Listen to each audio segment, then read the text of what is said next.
Hello, good evening, everybody. Welcome to our Tech Tuesday, our Technical Tuesday. My apologies for not being here last week.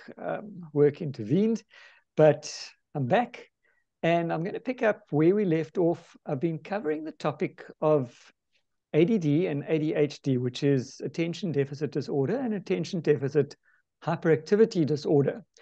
They are two separate entities. So it's sometimes they're interlinked, sometimes they're confused, but they are in fact two different conditions. We've covered the lineup to it so far, and we've covered ADD. And this week I'm going to kick off with the hyperactivity part, so the H in the ADHD. So let me share my screen, and I'm going to flow this a little bit into another topic as well while I'm about it. Just because I feel that they are actually interlinked to a certain extent, even though it's two different conditions. You'll understand as I go through it. So we're going to talk about hyperactivity this week. And Jenny H., you would probably be able to identify with this and probably be able to tell me a little bit more about this as well, because it's something that I'm sure you've seen with your school kids. They just can't sit still. They're hyperactive. They're always on the go. One of the great nutrition pioneers was Dr. Ben Feingold, who suggested that artificial food colors and large amounts of salicylates could contribute to hyperactive behavior. Feingold was trying to reduce the prescription of drugs like Ritalin to children.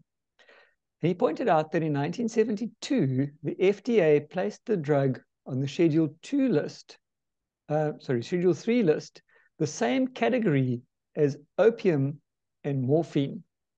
That's quite potent, because that means that you need a doctor's prescription.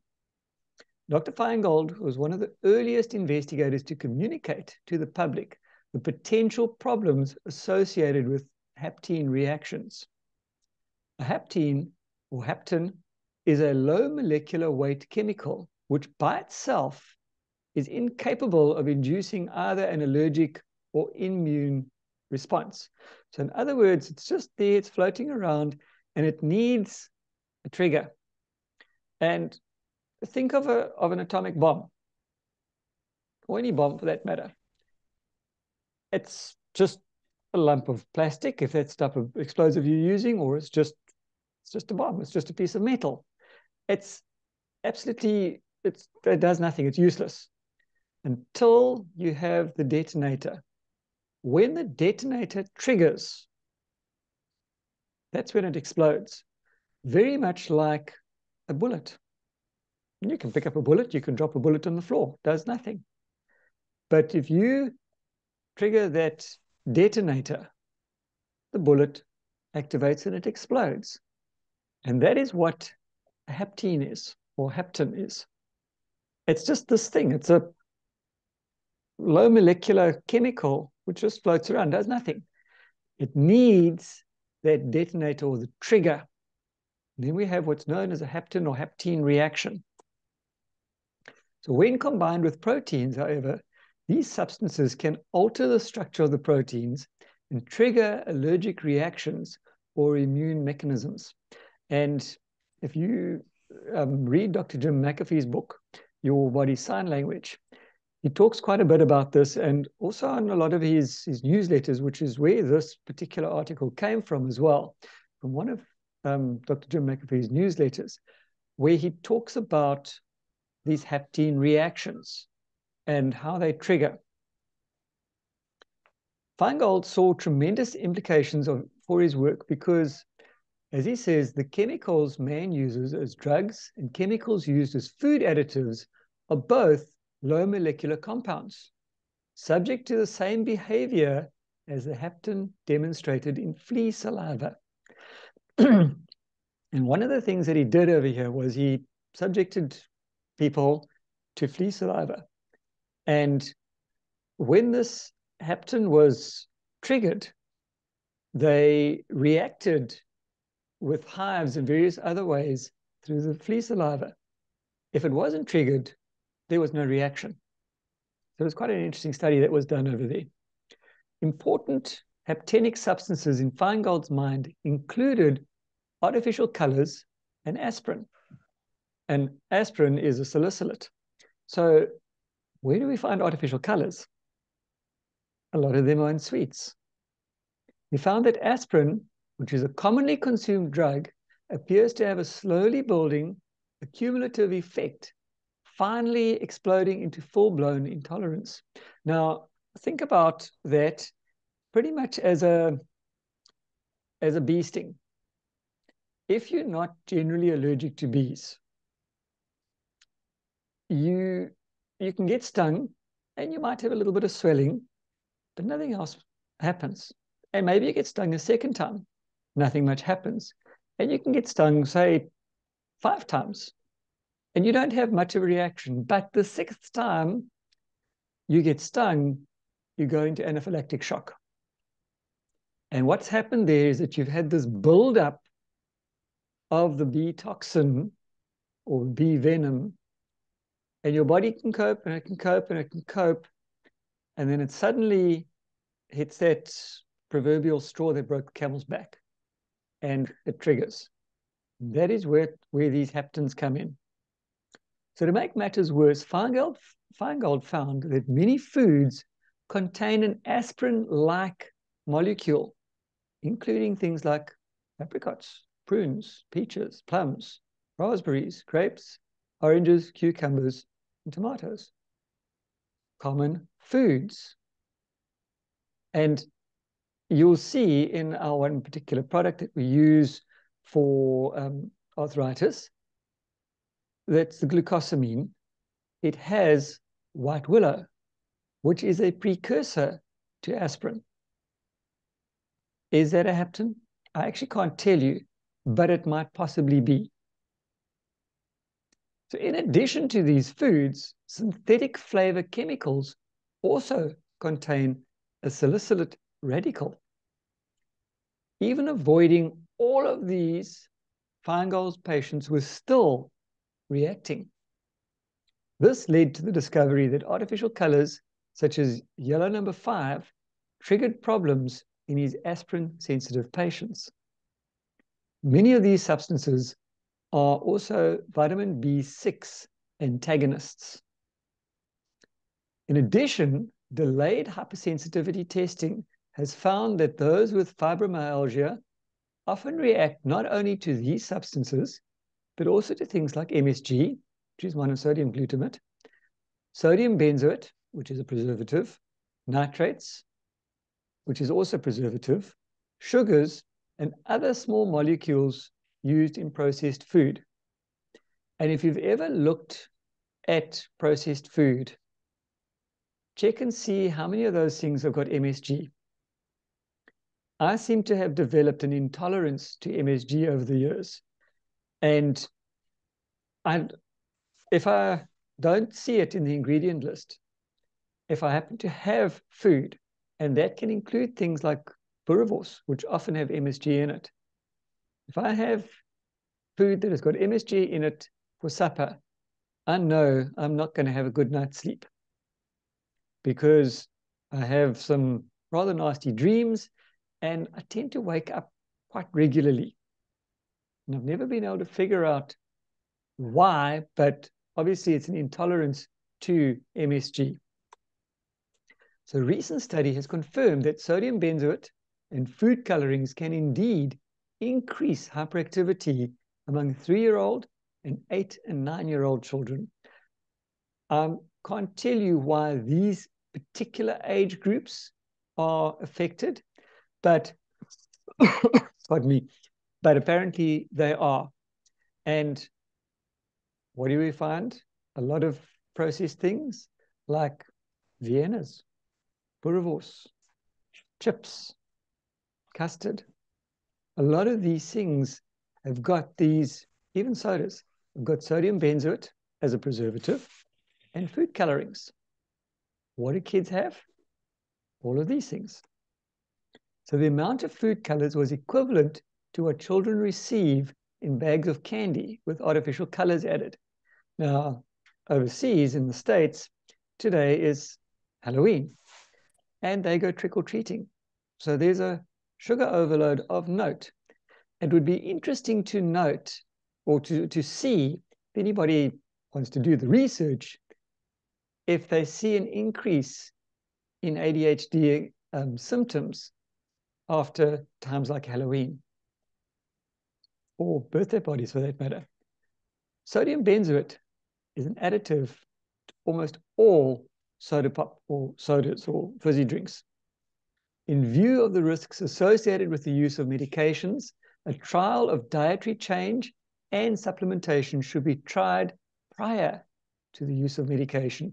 And this is why it's so important that if a child is diagnosed with ADD or ADHD, that they work with a panel of professionals that should include your pediatrician, your dietitian, in my opinion, a clinical nutritionist, as well as maybe even a pharmacist, to be able to look at not just the medication, but the causes, the diet, and where and how they can correct from a diet perspective before they resort to prescribing medication.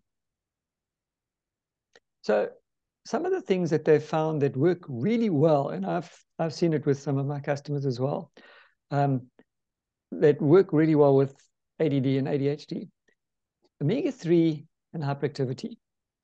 A recent study found that fish oil supplementation of children suffering with ADHD decreased the severity of the problem from moderately symptomatic to mildly symptomatic, just with omega-3.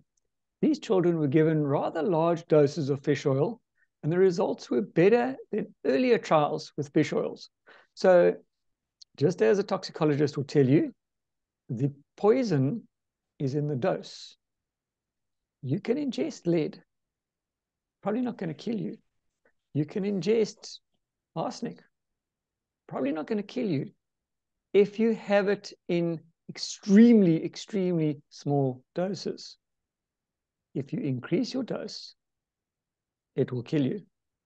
So the same with supplementation. Sometimes too low a dose doesn't do anything. But certain supplements you can technically overdose on. Things like vitamin A, things like zinc. Technically, you can overdose. But you've got to start with the lower doses and build up. And this is according to Dr. Jim McAfee, who is a clinical nutritionist. He always, when he prescribes things for his patients, he says he starts with a lower dose and builds up to a tolerance level, and then starts to cut back again. So you don't start with a mega dose and then cut back. You start with a small dose and build up and build up and build up until you see a result. And then you can start to cut back. And this is very much how doctors work on prescription medication as well. They start with a dose. Do you have a result? Yes or no? Yes, great. Is it the result we're looking for? No, great. Now we up the dose. And you'll find this if anybody is on blood thinners, for instance. You'll find that you've got to visit the mosquitoes on a regular basis because you've got to have your blood tested pretty much every week to see where that happy medium is when you're taking a blood thinner, to make sure that it's not thinning your blood too much, because then you have problems, but it mustn't be leaving your blood too thick, because then you have problems. So you've got to get that happy medium. I remember my father battling with this when he first started. He'd had a triple bypass and a valve replacement and had to go on to warfarin. And it required quite a bit of balance in the beginning, And then he had to go for tests. I think it was every 6 months for a couple of years. And then he got to the stage where he only had to have blood tests done once a year just to make sure that that level was still correct. And then had to be very careful with his diet as well. So this suggests that the dose is important in producing improvement of hyperactive symptoms. So dependent on the age of the child, my suggestion is you work with your specialist, your pediatrician, and your dietitian, and you start off with a relatively low dose and build up. Human beings are literally fatheads. So next time somebody calls you a fathead, thank them, because they've just told you exactly what you are. With fat, the fat DHA, accounting for 60% of our dry brain weight. And this is where your pregnancy brain comes from, or new mother brain comes from. They say, oh, I feel so scatterbrained. I can't remember anything. And this is true because their baby is sucking all the DHA out of their brain. If they're not replacing it, they are going to be in trouble. The two most important omega-3 fats are eicosapentaenoic acid, EPA, much easier to say that word, and docosahexaenoic acid, or DHA. As we know from further research, there are actually a chain of 8 of the omega-3s, but the most important and the main two are your EPA and DHA. Without these, your brain simply doesn't work. And this, I believe, in my personal opinion, is where a lot of people are coming short because they don't eat fish. And certainly in certain cases, in certain diets, they don't eat meat. And that is where you find omega-3. Omega-3 is found in pretty much all meat. But as we know, your best quality omegas come from fish oil, and the best fish to get these oils from is your cold water fish. So the colder the water that the fish live in, namely the Arctic Ocean, the better the quality of the oil that is taken from those fish. So the fish that you catch in Durban Harbor probably are not your best source of omega-3s. Better than a diet that doesn't include fish. But yeah, there's pros and cons on this whole deal. So it is vital that you get omega-3s in your diet. And if you are not eating fish regularly, in my opinion, you need to supplement. Omega-3s build all cell membranes along with the help of other fats called phospholipids. And they reduce inflammation, which has been linked to autism, ADHD, Alzheimer's, and depression. All pretty much autoimmune diseases and linked to inflammation. They balance the blood sugar, which is essential for a healthy brain, because your brain is a sugar hog and it loves carbohydrates, but you've got to balance it, like with everything. They increase the activity of a key molecule in your brain, which is the BDNF, or brain-derived neurotrophic factor, which stimulates new cell growth and increased cell connections. Omega-3 fats come in two forms: a ready for brain use form, namely the EPA and the DHA, which is found primarily in wild fish and game, in other words, venison. Best sources of EPA and DHA are found in wild salmon, sardines, anchovies, and mackerel. And these fish are all commonly found in much colder waters. So even off Cape Town area, where they go fishing for sardines and anchovies, those waters, if you've ever been to Cape Town and stuck your foot in the sea over there, you will probably realize that the water is a little bit cooler than the water is off Durban. A cruder form of omega-3 fats, namely ALA or alpha-linolenic acid, is found in sources such as walnuts, flax seeds, chia, and hemp seeds. So people who are vegetarians, for instance, or vegans will tell you, no, we're getting omega-3s because we have chia seeds or we're having our flaxseed on a daily basis. That's true. They are getting omega-3, but they're not getting the correct source because they're getting an ALA, not the EPA and DHA. And they almost certainly are not getting enough because you've got to eat an awful lot of walnuts, etc., to get sufficient. So they need to think about supplementing. Now, there's another thing, iron, that affects hyperactivity. It is important to remember that an individual can have too much or too little iron. The amount of iron in supplements has been reduced over the last few years with the awareness that some individuals accumulate iron if they have the genetic disorder hemochromatosis, which means too much iron in the body. It is a medical condition which needs to get monitored and treated accordingly. On the other hand, deficiency of iron has been observed in as many as 84% of hyperactive children. So if you know a child who's hyperactive, maybe you should suggest to the parents to have their child checked for iron. And if their iron levels are low, supplement accordingly, because that could very well be one of the things that could help them. And iron is essential for energy production and thyroid function. It is part of the hemoglobin molecule that carries oxygen throughout the body. And the hemoglobin is what makes your blood red. Lack has been shown to cause a number of mood and behavioral problems.